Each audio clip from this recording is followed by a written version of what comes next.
வணக்கம். நெட்வொர்க் மார்க்கெட்டிங்ல உங்களுக்கு கீழே பவர்ஃபுல்லான ஹார்ட் ஒர்க் பண்ற 2 நல்ல லீடர்ஸ் அமையற வரைக்கும் தாங்க நீங்க கஷ்டப்படணும். உங்கள பலருக்கு தெரியும் என்ன நெட்வொர்க் மார்க்கெட்டிங்ல அறிமுகப்படுத்தினது என்னுடைய உடன் பிறந்த சகோதரர். ஒரு 20 ஆண்டுகளுக்கு முன்னாடி எனக்கு இந்த ஒரு ஆப்பர்ச்சுனிட்டி அவர் கொடுத்தாரு. ஒரு பக்கம் என்ன அறிமுகப்படுத்தினாரு, அவருடைய இன்னொரு பக்கம் ஒரு லேடிய அறிமுகப்படுத்தினாரு. எங்க 2 பேரை அவரு தூங்கவே விடல, ஊக்கப்படுத்திக்கிட்டே இருந்தாரு. அவரு உண்மையாவே அவருக்கு ஒரு பெரிய ஹேட்ஸ் ஆஃப் கொடுக்கணும். இந்த இடத்துல ஒரு பெரிய ஒரு நன்றிய தெரிவிக்கணும். எங்களை ஊக்கப்படுத்திக்கிட்டே இருந்தாரு. ஒரு நாள் கூட எங்களை தூங்க விடல. நாங்க 2 பேர், அவரு எங்க 2 பேரை மட்டும் அறிமுகப்படுத்தல, பல 100 பேரை அறிமுகப்படுத்தினாரு. ஆனா அவருடைய ஒரு பக்கம் நானும், இன்னொரு பக்கம் ஒரு லேடி. இந்த இடத்துல கண்டிப்பா அந்த லேடியை பத்தி ஒரு நிமிஷம் சொல்லியே ஆகணும். அதாவது எங்களை நாங்க நெட்வொர்க் பண்ணிட்டு இருக்கும் போது ஜெயலலிதா கருணாநிதின்னு தான் எங்களை சொல்லுவாங்க. எங்க 2 பேருக்குள்ள எங்களை அறிமுகப்படுத்தின என்னுடைய சகோதரர் ஒரு போட்டியை உருவாக்கி விட்டுட்டாரு, நீயா நானா அப்படின்னு. ஆனா நான் பெரிய அச்சீவ்மெண்ட்ஸ் எல்லாம் பண்ணேன். இருந்தாலும் நான் நெட்வொர்க்கிங்கில் இருந்த 7 வருஷம் ஒரு வாரம் கூட அந்த லேடிய என்னால பீட் பண்ணவே முடியல. என்னை விட அதிகம் தான் ஒவ்வொரு வாரமும் அவங்க செக் வாங்குவாங்க. அதனாலதான் பல ட்ரைனிங்ல பல வீடியோஸ்ல நான் உங்க டீம்ல அதிகமா லேடிஸ கொண்டு வாங்க அப்படின்னு நான் சொல்லுவேன். எங்களுக்குள்ள போட்டி இருந்தது, ஆனா பொறாமை இல்லை. ஹெல்த்தியான காம்படிஷன் இருந்தது. அப்படி நாங்க ஹார்ட் ஒர்க் பண்ணோம். அப்படி ஒரு பக்கம் நானும் இன்னொரு பக்கம் அந்த லேடியும் போட்டி போட்டுக்கிட்டு வேலை செஞ்சதுனால நாங்க வாரம் லட்சக்கணக்கில் சம்பாதிச்சுக்கிட்டு இருந்தோம். அப்ப எங்களை அறிமுகப்படுத்தின என் மேல உள்ள என்னுடைய சகோதரர் எவ்வளவு சம்பாதிச்சிருப்பாருன்றது நீங்களே கணக்கு போட்டுக்கோங்களேன். அப்படி எங்க 2 பேரை அறிமுகப்படுத்தி எங்களை ஓட விட்டு அவரு வாரம் பெரிய இன்கம் ஏர்ன் பண்ணிட்டு இருந்தவர். எப்படி நான் சைதாப்பேட்டையில கடை வச்சிருந்தேனோ அதே மாதிரி என்ன அறிமுகப்படுத்துற என்னோட சகோதரர் லஸ் கார்னர்ல வெறும் 10க்கு 10 துணி கடை ஒன்று வச்சிருந்தாரு. அதுல பெண்கள் உள்ளாடைகள் ஸ்பெஷலிஸ்ட் அவரு. இப்போ அந்த கடை இருக்கு, சென்டிமெண்டா அந்த கடையை வச்சிருக்காரு. ஏஞ்சல் அப்படின்னு இருக்கும். நீங்க அந்த பக்கம் போனீங்கன்னா பாருங்க, லஸ் கார்னர்ல நெஹ்ரு நியூஸ் மார்ட்ன்ற ஒரு பத்திரிகை நியூஸ் பேப்பர்லாம் விற்கிற கடைக்கு பக்கத்துல ஏஞ்சல் அப்படின்னு இருக்கும். அவர் என்னுடைய உடன் பிறந்த சகோதரர்.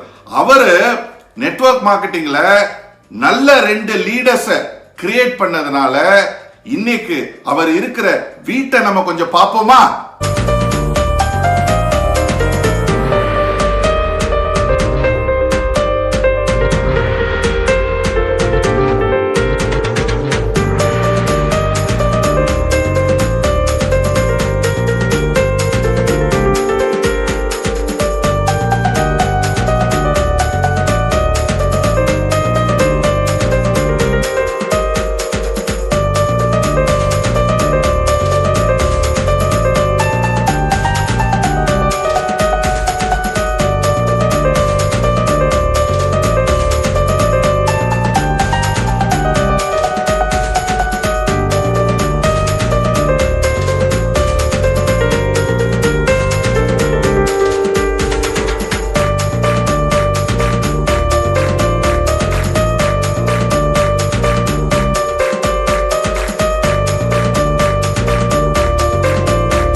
பாத்தீங்களா?